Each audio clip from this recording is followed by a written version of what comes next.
Good afternoon बच्चों, कैसे हो भाई आप सब। आई होप कि आप लोग बहुत अच्छे होंगे। मैं आपसे 2 मिनट बात करना चाहता हूं और मैं आपसे माफ़ी भी मांगता हूं कि मैं जो है इस सप्ताह में एक ही दिन आपका क्लास ले पाया, क्योंकि मैं थोड़ा आउट इन बिहार था, इसलिए मैं माफ़ी चाहता हूं। हमने आपको पिछले क्लास में पढ़ाया था, क्या पढ़ाया था सर? तो हमने आपको पिछले क्लास में पढ़ाया था, पहले पढ़ाया था आपका प्रॉपर नाउन, दूसरा बेटा हमने आपका पढ़ाया था कॉमन नाउन। आप बोलोगे हाँ जी सर, प्रॉपर नाउन को डिफाइन अच्छा से किए थे, कॉमन नाउन को डिफाइन अच्छा से किए थे। आज का जो हमारा लेक्चर होगा मेरा कलेक्टिव नाउन पे। किस नाउन पे होगा? आप बोलोगे सर कलेक्टिव नाउन पे होगा। कलेक्टिव नाउन देखे तो ये बहुत ज्यादा एग्जाम की दृष्टि से देखा जाए, यदि जो बच्चा एसएससी का एग्जाम देता है, जो बच्चा एनडीए का एग्जाम देता है, उस बच्चे के लिए ये टॉपिक जो है अपने आप में बहुत बड़ा इंपॉर्टेंट है।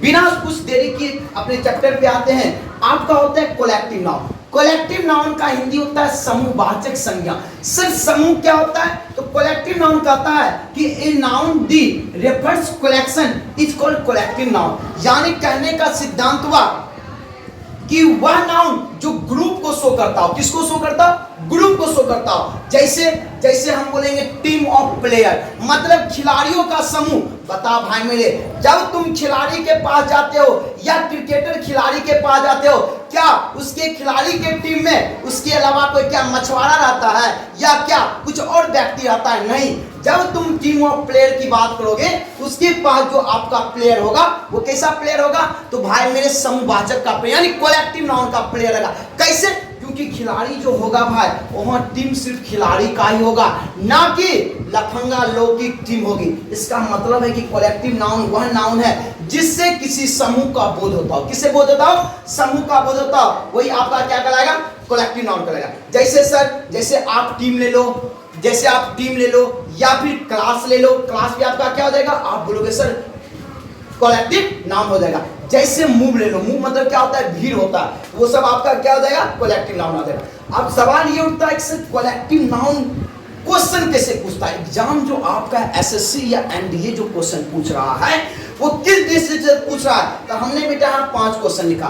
पहला क्वेश्चन लिखा कि अ टीम ऑफ प्लेयर्स। देखो नाउन आपका प्लेयर्स है, वर्ब दे दिया इज, वर्ब कर रहा है प्लेइंग। दूसरा करा a team of players are playing. तीसरा क्वेश्चन करा the team of players is playing. चौथा क्वेश्चन करा आपका a team of player is playing. पांचवा क्वेश्चन लिखे हम team of players is playing. Sir आप कहना क्या चाहते हो इस क्वेश्चन के माध्यम से? हमने कहा कि देखो इसका जो कंसेप्ट जो बन रहा है, इसमें 2 चीज पड़ा। एक तो आपका नाउन चैप्टर आ ही रहा है, दूसरा अगर वर्ब की दृष्टि से देखा जाए कि हम वर्ब से भी आपको क्वेश्चन पूछा जाएगा। सर आप कहना क्या चाहते हो? हमने कहा ये क्वेश्चन सही है, बाकी सारे के सारे क्वेश्चन क्या है? गलत है। आपके माइंड में तुरंत इमेजिंग बना होगा, सर ये क्या कर दिया आपने कि एक टीम ऑफ प्लेयर्स, यहाँ पे प्लेयर्स में नाउन में एस लगा हुआ है, जबकि वर्ब सिंगुलर है। यहाँ पे वर्ब जैसा नाउन हमने बचपन से पढ़ा है कि नाउन यदि सिंगुलर हो तो वर्ब भी सिंगुलर लेता है, नाउन यदि प्लूरल हो तो वर्ब भी आपका प्लूरल लेता ना। मेरे भाई ये आपने बचपन में पढ़ा होगा, लेकिन जब आप समझो कि आप एक एसएससी के एग्जाम बैठ रहे हो, आप एक यूपीएससी के एग्जाम बैठ रहे हो, आप एक बैंकिंग का एग्जाम दे रहे हो, क्या बैंकिंग का एग्जाम देने के लिए आपको इतना ही क्वेश्चन पूछेगा? आप बोलोगे ना जी सर कॉन्सेप्ट क्या कहता है? तो कॉन्सेप्ट आपका ये कहता है, तो रूल जो बन रहा है, रूल आपका ये बन रहा है कि जब आपका कलेक्टिव नाउन से क्वेश्चन हो या जब कभी आपका इस टाइप का क्वेश्चन हो, तो वहां जो रूल बन रहा है, रूल ये बन रहा है कि कहता है कि ए प्लस कलेक्टिव नाउन, कौन सा noun? Collective noun. A plus collective noun plus A plus collective word plus of. ध्यान से समझो, आपका जो कॉन्सेप्ट बन रहा है ए प्लस कलेक्टिव वर्ड मतलब collective noun plus of plus noun. अब सवाल ये उठता है सर नाउन कैसा होगा? तो नाउन जो होगा बेटा वो होगा आपका प्लूरल। क्या होगा? प्लूरल। लेकिन वर्ब जो होगा आपका वो क्या होगा? आपका वर्ब सिंगुलर होगा। सर ये क्या हमें बता दिया? हमने कहा कि जब तो आपका कलेक्टिव नाउन से क्वेश्चन पूछा जाता है तो आपका रहेगा a plus collective noun word plus of आएगा। देखो भाई मेरे एक टीम ऑफ प्लेयर, देखो टीम दिया कि नहीं? क्या टीम कलेक्टिव नाउन नहीं है? आप बोलोगे हाँ जी सर टीम जो है कलेक्टिव नाउन है। फिर कहता है ऑफ, देखो ऑफ लगाया कि नहीं?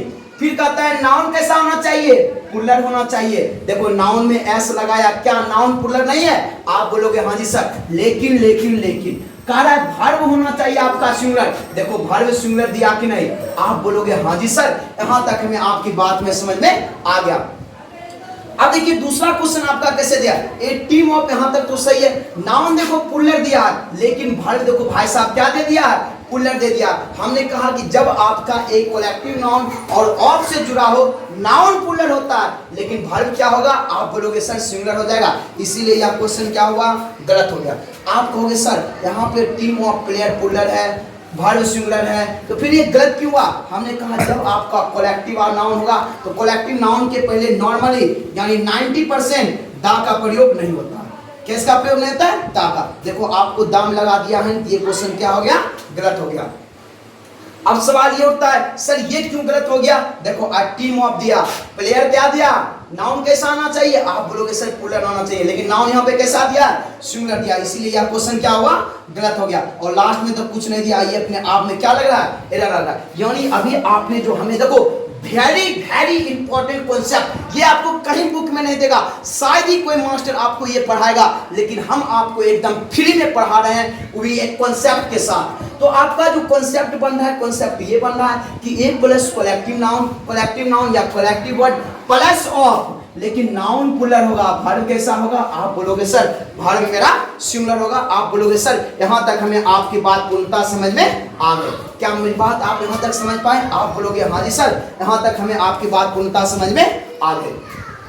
तो कलेक्टिव नाउन जो था बेटा, यही था कलेक्टिव नाउन। अब जो कलेक्टिव नाउन में क्या sir, A plus collective noun, word plus of plus puller noun plus verb, क्या मेरा जो क्वेश्चन आएगा केवल इतना से ना भाग रहे, कलेक्टिव नाउन खाली हम आपको 3 क्लास लेंगे, कलेक्टिव नाउन का लेंगे हम आपको 3 क्लास लेंगे। कैसे मिटाया जाए? आप बोलोगे हाँ जी सर, यहां तक हमें आपकी बात पूर्णतः समझ में आ गई।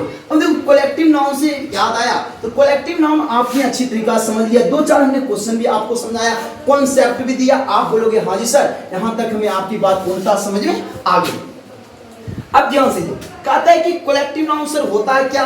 तो कलेक्टिव हमारा कहता है, आप बोलोगे सर कलेक्टिव नाउन का पहला हमने बताया था, यदि ये स्ट्रक्चर आपका a plus collective noun plus of हो, तो ये जो नाउन जो होता है वो होता है आपका पुलर, लेकिन वर्ब जो होता है ये होता है आपका सिंगुलर। आप बोलोगे हाँ जी सर, यहां तक हमें आपकी बात समझ में। अब देखो कलेक्टिव नाउन को 3 भागों में बांटा जा सकता है, यानी कलेक्टिव नाउन जो होता है बेटा वो 3 टाइप से होता है। पहला होता है जेनेरिक, मतलब जनरली जो होता है वो होता है भिन्न भिन्न प्रकार का वस्तु। जैसे सर, जैसे हम बोलेंगे बताओ चींटियों का झुंड, आर्मी का झुंड, मक्खियों का झुंड, बताओ ये भिन्न भिन्न प्रकार का हो रहा है कि नहीं? आप बोलोगे हाँ जी सर। ग्रुप का मतलब होता है एक ही प्रकार, जैसे हम बोले टीम ऑफ प्लेयर, देखो एक ही प्रकार का ग्रुप है। आप बोलोगे हाँ जी सर, ये बात आपकी समझ में आ गई। देखो डिस्ट्रीब्यूटिव का मतलब होता है बांटना। अब कलेक्टिव नाउन को या तो तुम एक भाग में बांटो या तुम इसको डिफरेंट टाइप से बांट सकते हो। सर आप कहना क्या चाहते हो? तो पहला जो है एक जो है हम नहीं पढ़ेंगे, एकांकी करके पढ़ेंगे, नंबर वाइज पढ़ेंगे। पहला जो है वो होता है जेनेरिक्स। जेनेरिक्स का मतलब होता है भिन्न भिन्न प्रकार का वस्तु, जैसे फर्नीचर, सेंसरी, क्रॉकरी, ये जो सब जो होता है बेटा, यहां से एग्जाम में एसएससी जो है 2019 में यही क्वेश्चन पूछा था कि फर्नीचर, यहां पे था दी फर्नीचर इज या आर ओल्ड, यहां जो ऑप्शन था इज या आर ओल्ड। बहुत बच्चों ने सोचा कि फर्नीचर जो है पुलर है और बच्चों ने क्या किया, आर मार के आ गया। आप बोलोगे सर क्या बात बोले, फर्नीचर क्या पुलर? वास्तव में भाई मेरे फर्नीचर जो है ये होता है आजीवन सिंगुलर, और इसके साथ वर्ब जो लगता है वर्ब भी होता है आपका सिंगुलर। सर आप कहना क्या चाहते हो? हमने कहा 3 वर्ड, पहला फर्नीचर, सेंसरी और क्रैकरी, जो ये 3 वर्ड जो होता है ये होता है आजीवन सिंगुलर, और इसके साथ वर्ब भी लगेगा सिंगुलर। जैसे दी फर्नीचर इज ओल्ड और दूसरा है दी फर्नीचर आर ओल्ड। देखो आपका रूल क्या करा है, कहता है it is always use singular and take singular verb, ये होता है आजीवन सिंगुलर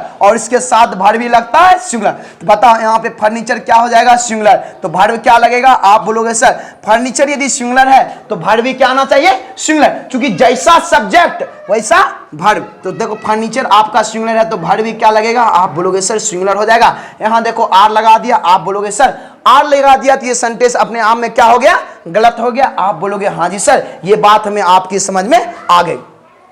देखो दूसरा जो बेटा आपको पढ़ना है, दूसरा पढ़ना है ग्रुप। सिर्फ ग्रुप क्या होता है, तो ग्रुप देखो आपको जो पढ़ना है, दूसरा जो आपको पढ़ना है वो कहता है आपका ग्रुप। आप समझो ग्रुप क्या होता है, तो ग्रुप का मतलब होता है, ध्यान समझना भाई मेरे, ग्रुप का मतलब होता है कि एक ही प्रकार का वस्तु। जैसे सर, जैसे एग्जाम्पल के लिए आप देखना चाहते हो तो एग्जाम्पल के लिए हम कहेंगे बाबू रे, एग्जाम्पल के लिए आप ले लो पुलिस। आप बोलोगे हाँ जी सर, पुलिस तो एक ही प्रकार का हो गया। जैसे हम बोलेंगे पीपल, आप देखो ये पीपल जो आ गया, आदमी जो आ गया, एक ही प्रकार का होगा। आप बोलोगे हाँ जी सर। जैसे आप ले लो कैटल, आप बोलोगे हाँ जी सर। ग्रुप का मतलब ही हुआ कि वैसा वस्तु जो केवल एक ही प्रकार का हो, उसे हम लोग क्या बोलते हैं, यानी कलेक्टिव नाउन का क्या कहा जाता है, ग्रुप कहा जाता है। क्या कहा जाता है, ग्रुप कहा जाता है। सर क्वेश्चन कैसे रहेगा, क्वेश्चन बेटा आपका रहेगा कि जैसे आपको कहा देगा, ध्यान समझो, जैसे आपको कहा देगा कि दी पुलिस, ध्यान से समझना भाई मेरे, दी पुलिस हैव या हैज, ध्यान समझो, दी पुलिस हैव या हैज, दी पुलिस हैव या हैज करप्टेड, कहता है कि पुलिस ने, दी पुलिस हैव या हैज करप्टेड। तो यहां जो बेटा आ रहा है हैव या हैज, देखो पुलिस जो होता है, ये पुलिस आपको देखने में लगेगा कि पुलिस मतलब एक होता है, इसमें एस या ई एस नहीं लगा, जिसका मतलब होता है सिंगुलर। कुछ नाउन ऐसे हैं जिसका लुक लाइक जो होता है, देखने में लगता है सिंगुलर, लेकिन वास्तव में होता है वह पुलर। जैसे देखो पुलिस आपको देखने में लगेगा सिंगुलर, लेकिन आपका ये क्या होगा, वास्तव में पुलर होगा। अगर आपका पुलिस पुलर है, इसके साथ भर भी क्या लगेगा, आप बोलोगे सर अगर पुलिस मेरा पुलर है तो इसके साथ भर भी पुलर होना चाहिए। आपको पता है कि हैज सिंगुलर है और हैव क्या हो गया, आपका पुलर हो गया। आप बोलोगे हाँ जी सर, यहां तक हमें आपकी बात समझ में आ गई। अब ध्यान दो, जैसे हम बोलेंगे, ध्यान समझिए, जैसे हम बोलेंगे बेटा कि दी कैटल, ध्यान समझना, दी कैटल इज या आर, दी कैटल इज या are grazing, the cattle is या are grazing in the field, in the field. अब देखो कैटल, कैटल का मतलब होता है पक्षियों का झुंड। क्या होता है, पक्षियों का झुंड। कैटल जो होता है ये आपको लुक लाइक लगेगा कि हालांकि ये बेटा एक फ्रेज है, लेकिन ये फ्रेज में ही ये वर्ड लिया गया है और यहां से बहुत सारे आपके एग्जाम में क्वेश्चन आता है। तो कहा दी कैटल इज या are grazing in the field. आपको पता है कि कैटल जो है ये आपको लुक लाइक देख रहा है सिंगुलर, लेकिन वास्तव में क्या होता है, आप कहोगे सर पुलर होता है, तो पुलर होता है भर भी क्या लगना चाहिए, आप बोलोगे हाँ जी सर। अगर सिंगुलर पुलर, यदि आपका नाउन पुलर है तो भर भी आना चाहिए पुलर, यदि आपका नाउन सिंगुलर है तो भर भी क्या आना चाहिए, सिंगुलर। आप बोलोगे हाँ जी सर। जेनेटिक्स और जो है ग्रुपिंग, ग्रुप दो चीज हमें आपकी बात समझ में आ गया। तीसरा जो होता है वो होता है डिस्ट्रीब्यूटिव। इस डिस्ट्रीब्यूटिव के बारे में थोड़ी सी अलग टाइप का क्लास लेंगे और थोड़ा सा इसमें डिटेल क्लास लेंगे। तो मुझे लगता है कि आज का